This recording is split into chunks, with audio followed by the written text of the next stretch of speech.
Ya, kita akan dengarkan renungan kita ya di sore hari ini sebagai tema orang biasa dengan luar biasa. Wow, amazing ya. Orang biasa dengan luar biasa.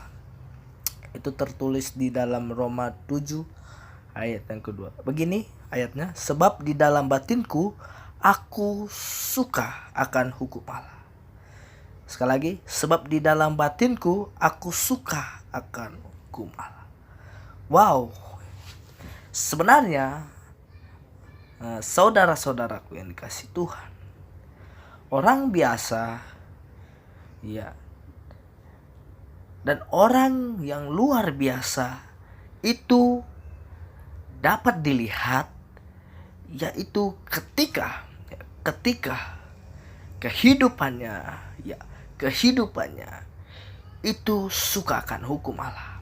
Sekali lagi, orang biasa dengan luar biasa ya, membedakannya itu dapat dilihat dengan kerinduannya akan sukanya dia akan hukum Allah. Ini ya, sebab orang-orang Kristen bukanlah ya, orang-orang Kristen itu bukan orang-orang biasa, bukan.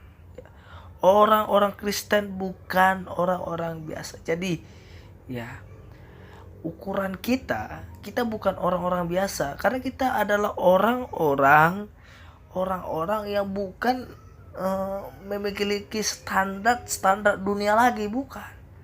Kita itu adalah orang-orang yang luar biasa. Orang-orang yang luar biasa di hadapan Tuhan. Karena kita berbeda dengan ya standar dunia. Kita bukan orang dunia lagi. Itu makanya Roma 7 ayat 22 ini dikatakan, sebab di dalam batinku aku suka akan hukum Allah. Kehidupan yang suka akan hukum Allah. Kehidupan yang sangat-sangat benar-benar. Iya, di dalam dirinya selalu rindu akan hukum Allah, akan perintah Tuhan. Dialah yang disebut orang luar biasa. Dialah yang disebut orang luar biasa. Bukan orang yang hebat hebat dalam pola dunia, bukan.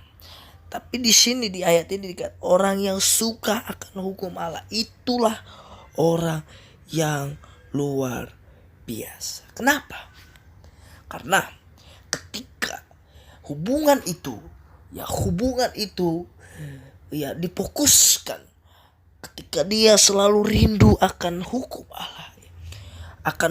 Allah, itu makin hari, makin waktu, makin detik demi detik, ya jam demi jam, ya dia makin menambah, makin bertambah iman percayanya, keyakinannya kepada Tuhan. Karena dalam mengikut Tuhan itu ya harus benar-benar gitu ya. Di dalam mengikut Tuhan itu kita harus radikal. Kenapa? Karena ya ada ayat dalam Korintus mengatakan, bagiku Kristus dan mati adalah keuntungan. Kenapa ayat itu dikatakan? Karena hukum Allah itulah yang kita selalu rindukan, itu yang senantiasa bekerja di dalam kita. Jadi tidak ada lagi kekhawatiran dalam hidup kita. Kepercayaan total, keyakinan total, legalitas yang di dalam diri kita total, sepenuhnya kita berikan kepada Tuhan. Sehingga hanya di dalam hidup ini kita hanya yakin serta percaya dan yakin sungguh ya bahwa hidup kita sudah di dalam tangan Tuhan. Hidup kita berada di dalam tangan Tuhan. Hidup kita dijamin ya di dalam tangan Tuhan. Itu makanya dikatakan Bagiku adalah Kristus, mati adalah keuntungan. Ya, itu suatu ya suatu perkataan ya, suatu keyakinan yang auranya muncul, naturalnya itu muncul benar-benar dari dalam dirinya, sehingga dia berani mengatakan, bagiku adalah Kristus, mati adalah keuntungan. Ya, renungan ini semoga memberkati kita. Kita menjadi orang-orang yang luar biasa di hadapan Tuhan. Orang-orang yang dipakai Tuhan dengan kita mengatakan, dengan kita benar-benar mengatakan bahwa bagi kita Kristuslah segalanya dalam hidup kita.